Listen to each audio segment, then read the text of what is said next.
son of David, ruler of the first great Israelite kingdom, builder of the first temple in Jerusalem.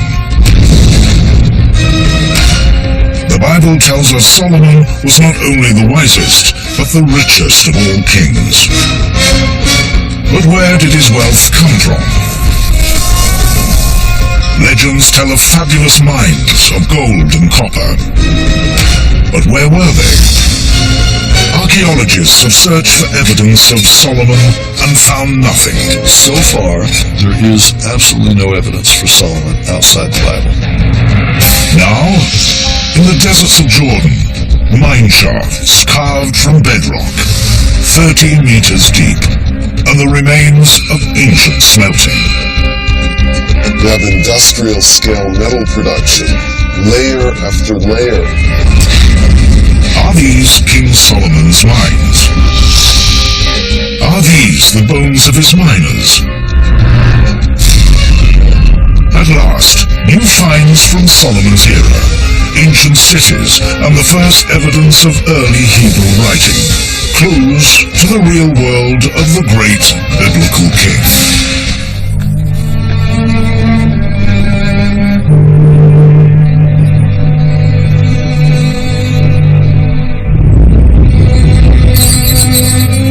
Solomon, in the Bible, the wise ruler of a magnificent Israelite kingdom. A star on the stage of the ancient Near East.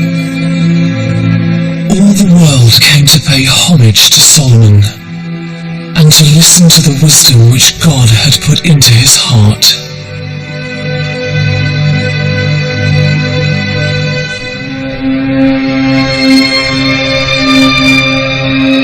The kingdom created by his father, the warrior King David, under Solomon reached new heights of power and prosperity.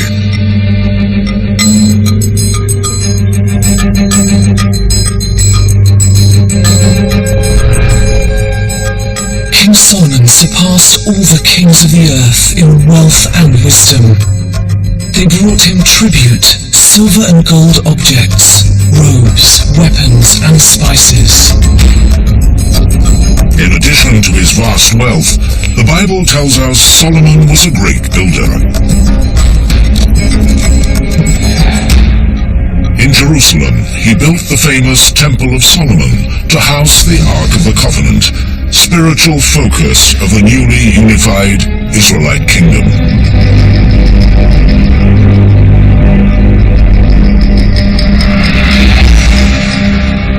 3,000 years later, he is still revered by all three of the Holy Land's great faiths.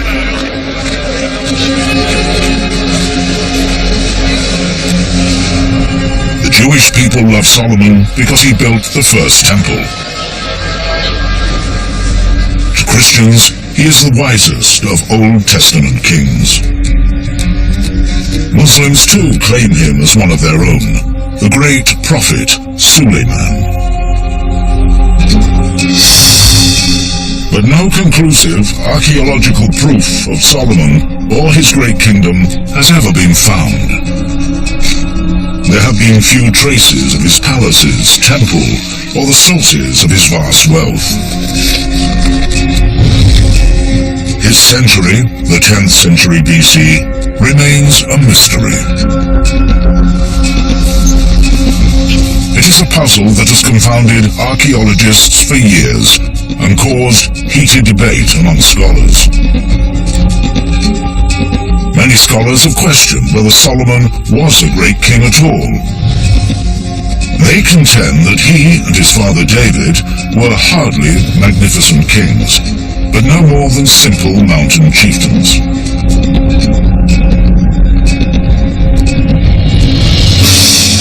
If they were great kings, where did they get their wealth? Now, for the first time, a provocative find may help answer this question. Ancient mines, their shafts disappearing deep beneath the sands of Jordan. And bodies. Were these the miners? And who was their master? King Solomon's mines were never mentioned in the Bible, but over the centuries they have become the stuff of legend. Made popular by a 19th century adventure story and no less than 3 Hollywood movies. Are these the real King Solomon's mines? Were they the source of the wealth the Bible chronicles? New finds are reshaping our image of the ancient world, giving credence to some of the Bible's historical accounts, but also casting an entirely new light on Solomon's era.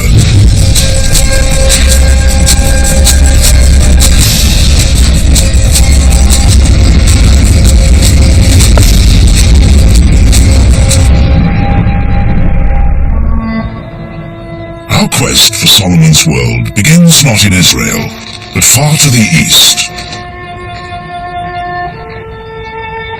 Petra, an ancient trade center built over 2,000 years ago in the highlands of Jordan. In the mountains around Petra lie the ruins of an ancient kingdom called Edom. For over a decade, archaeologist Tom Levy has been researching the evolution of that Edomite kingdom. According to Genesis, the Edomites, descendants of Jacob's brother Esau, created a kingdom even before ancient Israel.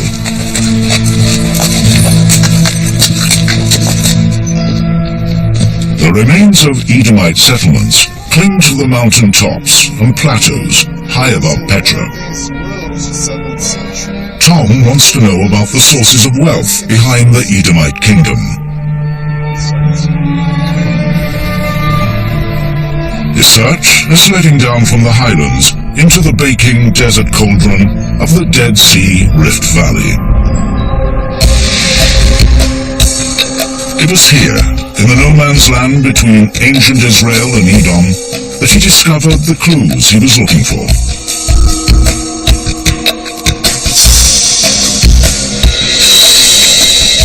In an area called Wadi Fainan was an entire valley covered with a mysterious black rock. This was solidified slag, the waste product of metal smelting, and on a massive scale. Nearby were multiple shafts dug through rock, and far underground, tunnels stretching deep inside the hills.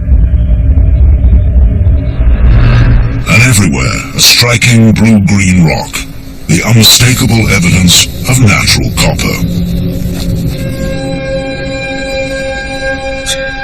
The slag, the mines, the copper, it all added up. This was an ancient copper mining and smelting complex. Perhaps the source of wealth behind the Edomite kingdom. Most scholars had assumed that it was trade routes that stimulated the rise of the Edomite kingdom, but I thought that metal production and mining might be a key factor. The local people called it Khirbet in-Nahas. Khirbet in-Nahas in Arabic means the ruins of copper. As you can see around us, the site is just covered with heaps of black industrial slag. Tom has been excavating this site for almost 10 years. He has shown how ancient smelters separated pure copper from the ore in which it's found, creating slag, the molten waste product of the process. The layers of slag reveal an astonishing record of hundreds of years of ancient copper production. I'm really excited about this. Look, right before us, we have industrial scale metal production, layer after layer, almost like a book, that page by page would reveal the history of metal production at this site. Tom believes that metal production played a key role in the evolution of not only Edom, but of ancient Israel too. For ritual and prestige, weapons and tools, metals help turn simple agrarian societies into kingdoms.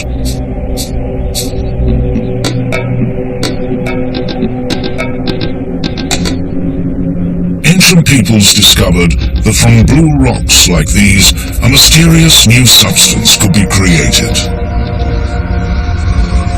When heated, it was soft and malleable. When mixed with tin, cooled and polished, it had a magical luster. The Stone Age was over. The Age of Metals had begun. For thousands of years, this is how people smelted copper. The difficulty of producing it may have been why it was largely used for ritual objects and ornaments. But that small-scale village production is not what Tom Levy has discovered at Kerbit-in-Nahas. Over years of excavation, his team from the University of California at San Diego has revealed the remains of a massive operation. A copper-producing factory.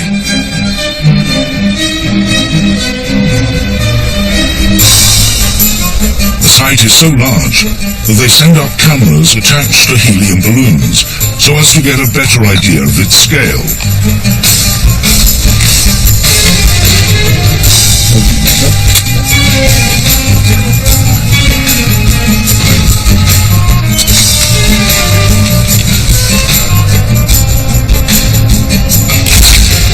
The aerial photos clearly reveal the structures of the ancient factory. A fortress and gatehouse. An administrative building. A tower. A temple. The site was enormous. Its massive walls, buildings and slag heaps covered an area of 100,000 square meters. Up to 1,000 men worked here day and night, feeding the furnaces where the copper was smelted.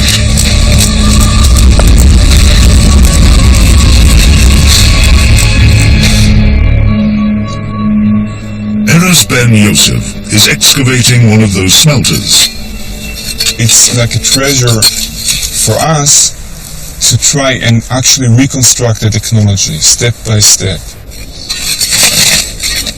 At the moment, Erez is unearthing the business end of the smelter, the nozzles, called tuyers, where the air from the bellows blasted into the smelter. It's the nozzle of the bellow pipe. It's just one of the best preserved tuyer we have seen in this area. The nozzle of a bellow pipe may not sound like a great find, but to Erez, it's crucial evidence for the technological innovations that made large-scale smelting possible. We will try to take it out. We can help him from this side. Try not to break them. Alright. Okay, that's a nice one. You can see the nozzle, but it's all covered with slag.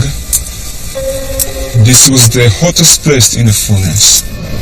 You can see even some copper pools in the slag, some actual copper metal.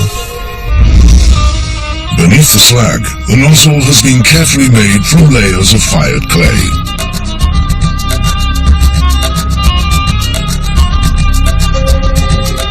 This was necessary for it to withstand temperatures of 1200 degrees Celsius in the furnace.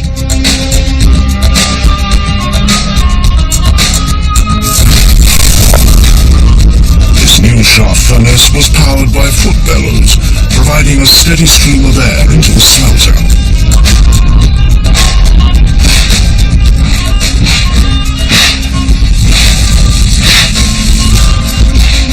During the second millennium BCE, we have the introduction of this amazing shaft furnace that made this whole copper production process much more efficient. With men working day and night, copper could be produced on an industrial scale, and it was.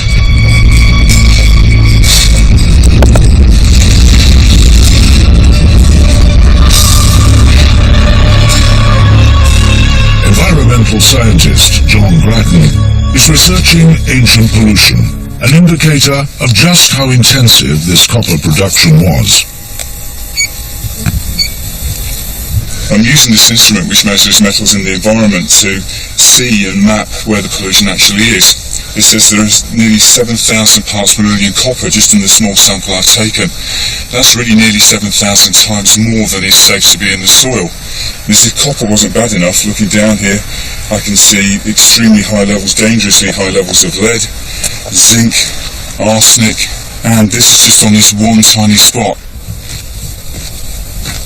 Using a state-of-the-art X-ray fluorescence device, John Grattan has found powerful confirmation of the scale of ancient copper smelting at Khirbet en Nahas. Copper was no longer used just for ornaments. It was a commodity vital in tools, weapons and buildings. Demand for the precious metal exploded, turning the Dead Sea Rift Valley into an industrial powerhouse.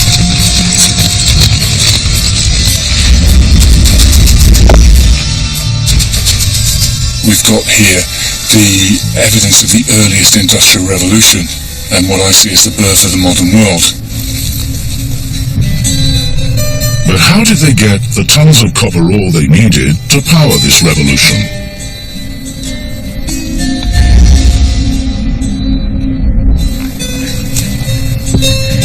Over 15 mines have been found, cut into the copper-rich hills surrounding Khirbet en Nahas.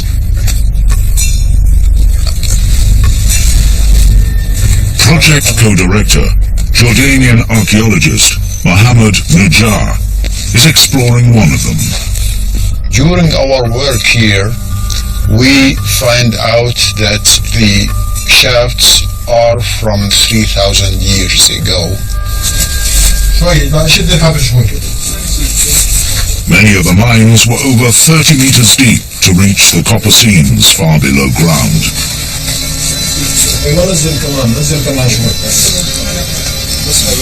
Even with modern climbing gear, the descent is perilous. It's not easy to go down or up. We know that probably ancient miners were inside the galleries, inside the mines for many months. Dr. Najjar and Tom both believe the miners were slaves. This was not the kind of work that anyone would want to do, even for pay. In order to mine on this industrial scale, some sort of forced labor system must have been in existence.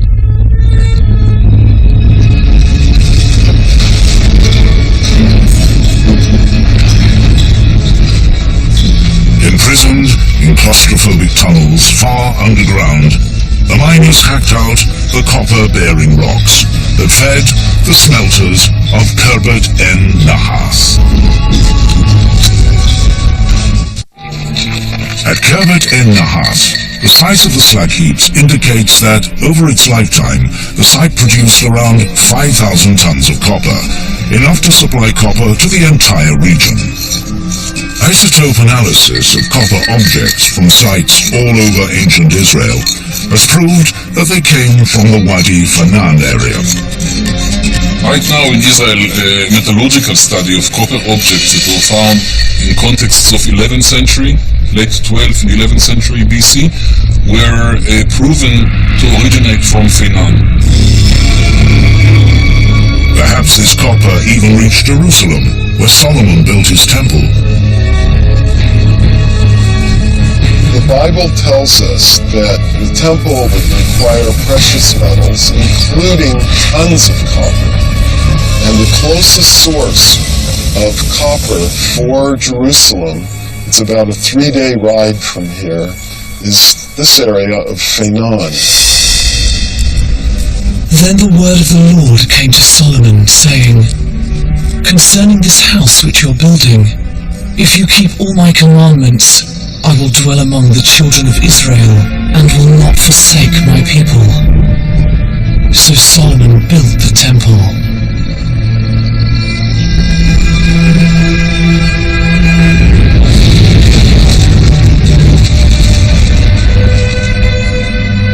According to the Bible, he placed elaborately carved figures and massive pillars in the outer rooms, all of which were cast in gleaming copper. The inner sanctuary he prepared, setting there the Ark of the Covenant of the Lord, and he overlaid it with pure gold.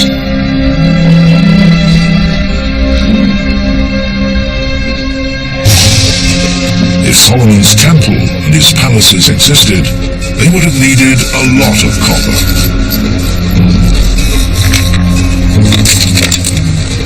So who controlled the burgeoning copper industry of the Dead Sea Valley? One thing is for sure, it had to be an advanced society. Copper production involves many different activities. Mining, then smelting, distributing. You need management to do that. And that can be done only by a complex society. It had to have been controlled by something as complex as an ancient kingdom. The question arises, what kingdom? Khirbet en-Nahas was in the no man's land between three ancient kingdoms. Any one of them could have had a hand in copper production. To the west was ancient Israel, to the east Edom, far to the southwest the great power of the region, Egypt. While I was sitting over there, my colleague, Dr. Najjar, was waving his arms furiously, said, "We just found something. It's an Egyptian scarab." The scarab suggests that at one time Egypt was an important player here. Based on this and other evidence, like an Egyptian shrine at a nearby site, it's clear that in the centuries preceding Solomon, Egyptians controlled the copper industry of the Dead Sea Valley.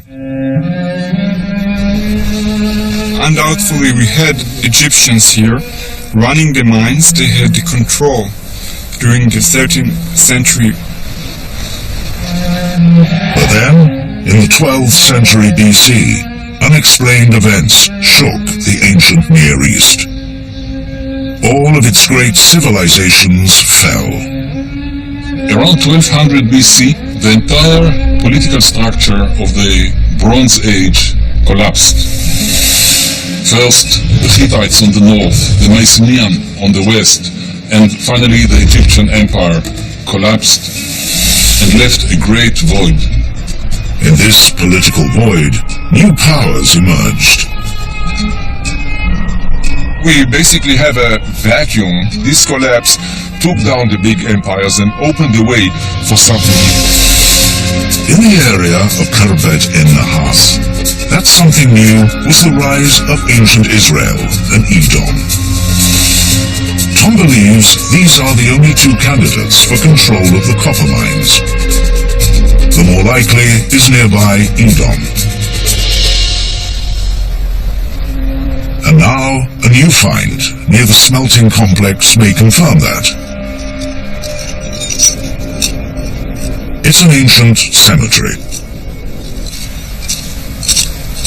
These were circular graves with a cist burial in the middle, which is like a stone-lined box, and capstones on top of it. We're hoping that by the end of the day we'll be ready to lift those capstones. The moment of truth has arrived. Yeah. This is windblown sediment here. All right, this tomb looks like it's going to be filled with sediment. It seems they are in for a disappointment. they are not the first to open this grave. It looks like it's been disturbed in antiquity. We had hoped that we would pop these stones and find a beautiful, pristine grave, but let's wait. Archaeology is about patience. Okay, so this is 5. So that's good. Maybe on this side. But before long, good news. They catch their first glimpse of bones. It looks like we've got a skull. There's a lot of pieces missing. It's possible that we're going to have an articulated skeleton extending here. So that's exciting. Carefully, Tom's team starts the process of extracting the skeleton from the sand, which has entombed it for 3,000 years. Finally, the entire skeleton is revealed. This is a fully articulated skeleton in a crouched position, almost a fetal position.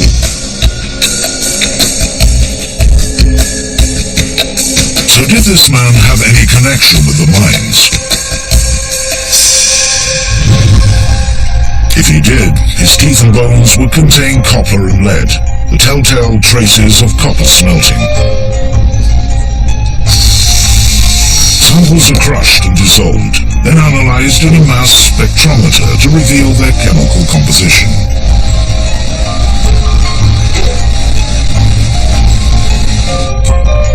The results are compared to skeletons from before the Copper Revolution.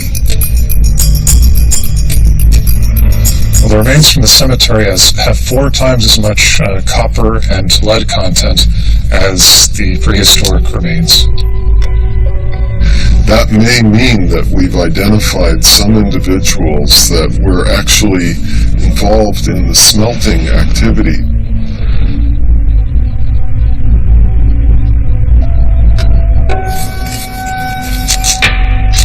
Even though this man was probably one of the copper workers, there was nothing in the grave to suggest his ethnicity.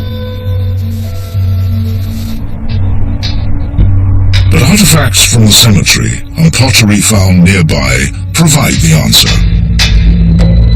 The people buried here were from this region. We are talking about ceramics and different finds here. What we have here is Edomite.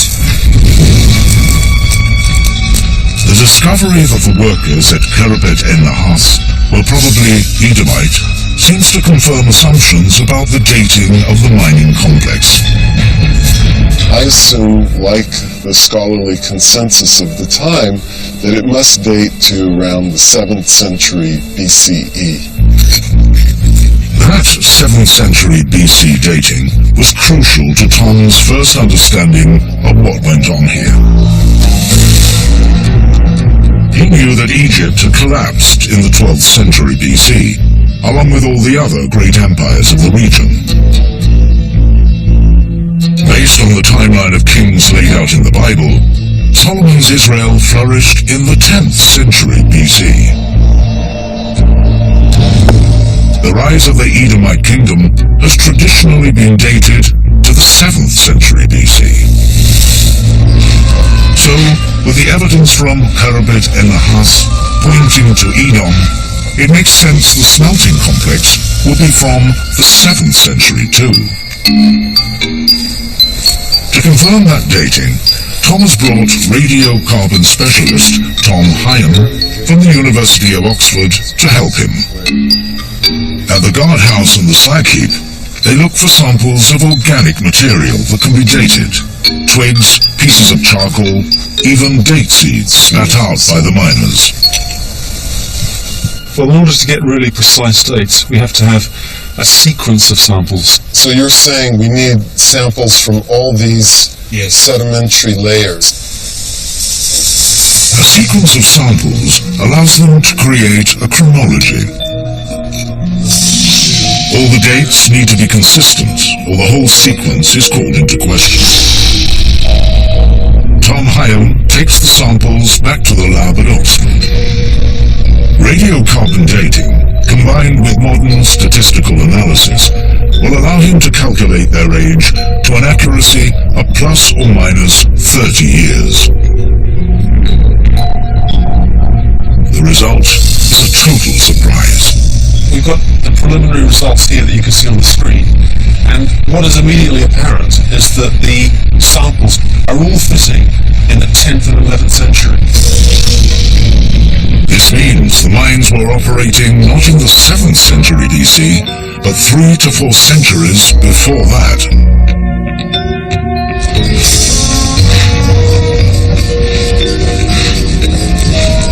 We're able to say with a great deal of confidence now that these sites were operating in the 10th and 11th centuries BC. There's absolutely no question about it. The dating has thrown the team a complete curveball. According to the well-accepted archaeological chronology, there was no Edomite kingdom in the 11th or 10th century BC that could have controlled these mines. Is this evidence of an earlier Edomite kingdom? If so, it might lend credence to the Bible's accounts of David's campaigns against the Edomites. The Bible tells us that David conquered Edom and established strongholds over the area, like the fortress at Khirbet el-Nahas. He stationed garrisons throughout Edom, and all the Edomites became vassals of David. The fortress that we found at Khirbet el-Nahas is similar to other fortresses found in ancient Israel. Could it be that David invaded Edom to get hold of its copper? If so, his son Solomon would have inherited these mines. But was the kingdom of David and Solomon advanced enough to control the copper industry of the Dead Sea Rift Valley? The biblical account of Solomon's kingdom makes it sound so huge and powerful that controlling the Dead Sea Rift Valley would have been no problem. And Solomon ruled over all the kingdoms from the Euphrates to the land of the Philistines and to the border of Egypt.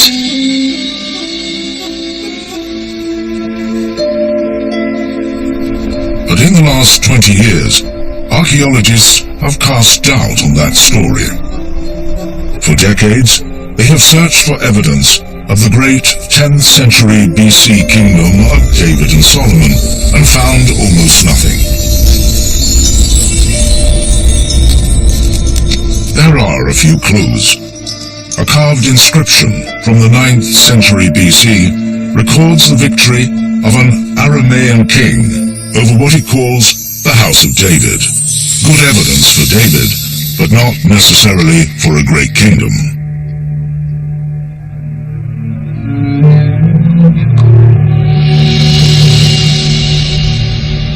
Ruins in Jerusalem, claimed to be the city of David, have still not been conclusively dated. Some archaeologists believe they are from a later period. The same uncertainties surround the kingdom of Solomon described in the Bible.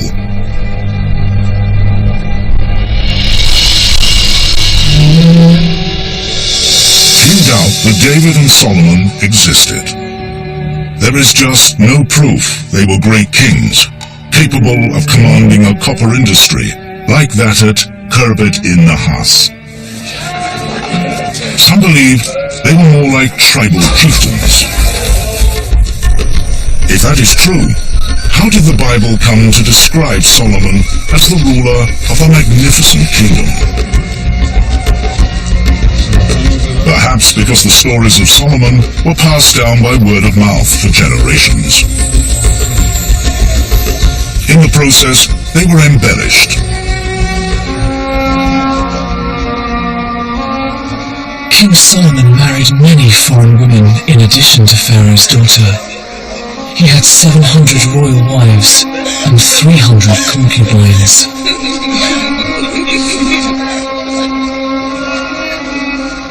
When we read the biblical tradition concerning Solomon, there is no doubt that the text is exaggerating to a huge extent the mansions of the kingdom, the prosperity, all those gold troves in Jerusalem, etc. The fact that Solomon had 1,000 wives. I mean, there was almost 1,000 people living in Jerusalem at that time, so to have 1,000 wives, it would be quite difficult. So, David and Solomon, great kings or tribal chieftains? The debate has raged for over 40 years. Finally, discoverers at an extraordinary new site may help resolve it. Khirbet Qeiyafa, on the border of ancient Israel and the land of the Philistines, in exactly the place where the Bible says the young King David slew the Philistine giant Goliath. Here, archaeologist Yossi Garfinkel has been excavating a fortified ancient settlement. Its massive walls are testament to a highly organized workforce. We have here the city wall of Khirbet Qeiyafa, and we calculated that about 200,000 tons of stones were needed to build a fortification of this city. This was no tribal encampment.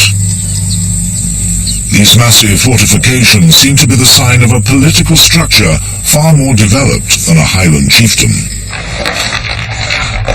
Other tantalizing clues include the handles of some pottery jugs, which bear thumb imprints, often used as an official state seal.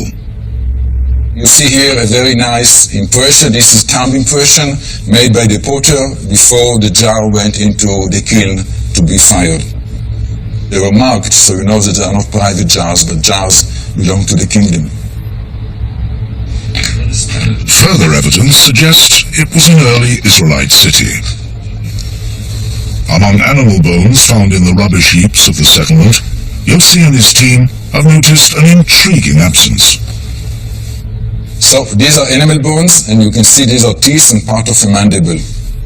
And this is sheep or goat. In our side we have only sheep, goat and cattle. We don't have pig bones. Philistine settlements are full of pig bones. So could this be a sign that at Qeiyafa, the Israelite taboo on pork was already being observed? When Yossi and his team had organic remains from the site dated, their excitement grew. According to radiocarbon dating, this is from the late 11th, early 10th century BC. So this is really from the time of King David. If Qeiyafa was an Israelite city, it would be the earliest ever found. Another discovery suggests an Israelite site in an even more dramatic way. It was made by a teenager working here on his summer break. When I found it, I thought it was just another piece of pottery. Me and my friend Sanyo were digging up pieces of pottery, lots of them. But among them was this one piece with writing on it, the Ostrakhan. The Ostrakhan is a piece of pottery with writing painted on it. It was a nice geometric shape.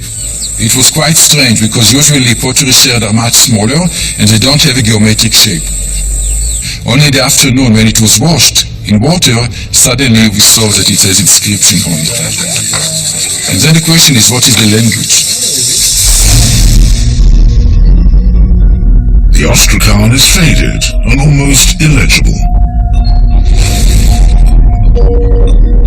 Before Yossi can decipher it, he has to be able to read it clearly.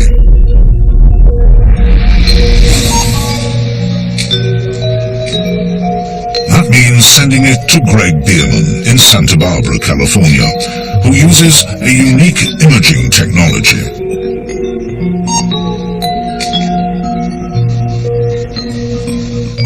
The reason you're unable to see things on pottery or papyrus or any kind of thing like this with the eye is the substrate has somehow gotten faded. It's dark, and so you're looking at a dark background with dark text. It's very hard for the human eye to see. It's, looking for the black cat at midnight situation. The photospectroscopy system takes hundreds of pictures of the Ostrakhan at different wavelengths to find out where the contrast between writing and background is highest.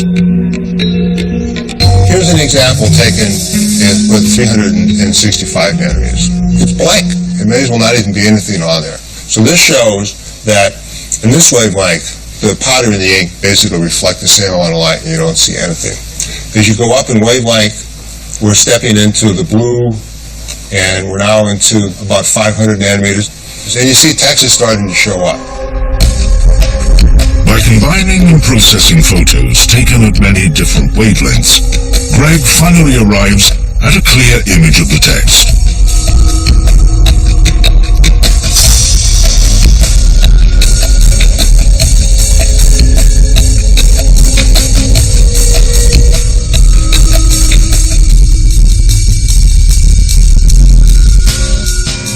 A replica of the Ostrakhan was sent to Bill Schmiedewind at UCLA.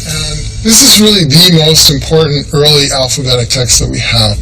You know, frequently when we talk about texts from this time period, there are 3 letters, 4 letters, 5 letters. Here you have 5 lines. The letters are Canaanite, the first alphabetic writing system that will give rise to many others, including Hebrew and our own. The exact meaning of the Kiyafa Ostrakhan may never be deciphered, but its significance is undeniable. It shows that in Solomon's century, in fortified cities, texts were being copied in a very early version of written Hebrew. The finds at Kiyafa suggest a solution to the long-running debate about Solomon. Like Hebrew writing, Solomon's Israelite kingdom was in the early stages of its formation, a small kingdom struggling to become a bigger one. This may make sense of one of the few facts about 10th century BC Israel we can be sure of. The Bible notes that 5 years after Solomon died, an Egyptian army invaded and Solomon's kingdom was crushed. In the 5th year of King Rehoboam, King Shishak of Egypt marched against Jerusalem with 1,200 chariots, 60,000 horsemen, and innumerable troops who came with him from Egypt.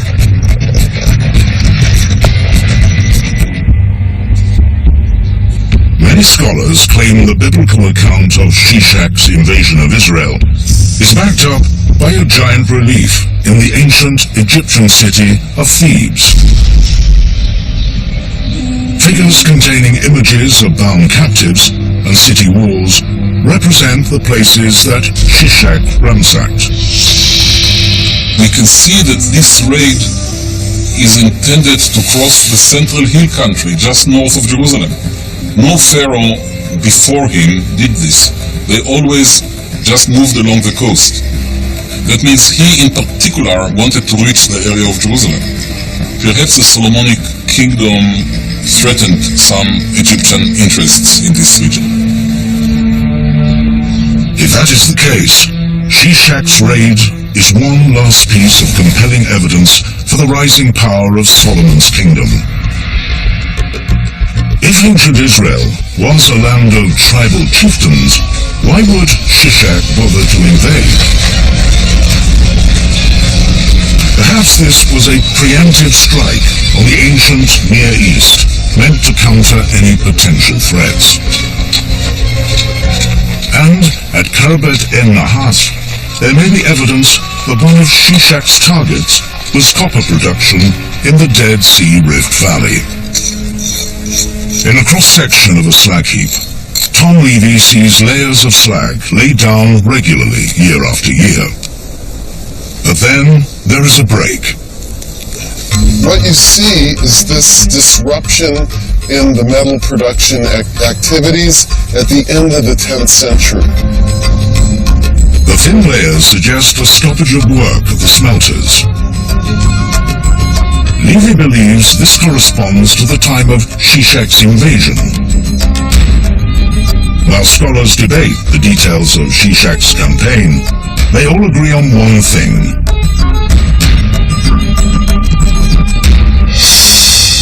To put a hand on the copper supply at that time was really critical. Whoever controlled or tried to monopolize this was in power.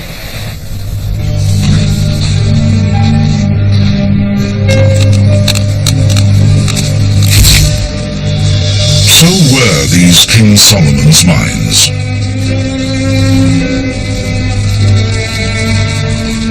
I hope that in our excavations at Khirbet el-Nahas, we'll ultimately find inscriptions that can tell us about biblical characters, whether they were Edomites or the early Israelite kings like David and Solomon.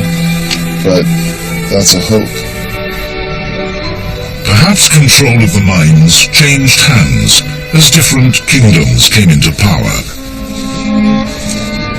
Whoever controlled the mines, we know copper from Wadi Fenan was traded throughout the region and probably reached Jerusalem. I believe that if one day we shall find the copper objects of the temple in Jerusalem, it will prove to come from this area. One thing is certain, the finds at Khirbet el-Nahas and Kiyafa have transformed our image of the mysterious 10th century BC, Solomon's century. It was a time of walled cities and scribes, of rising kingdoms that could command a flourishing copper industry.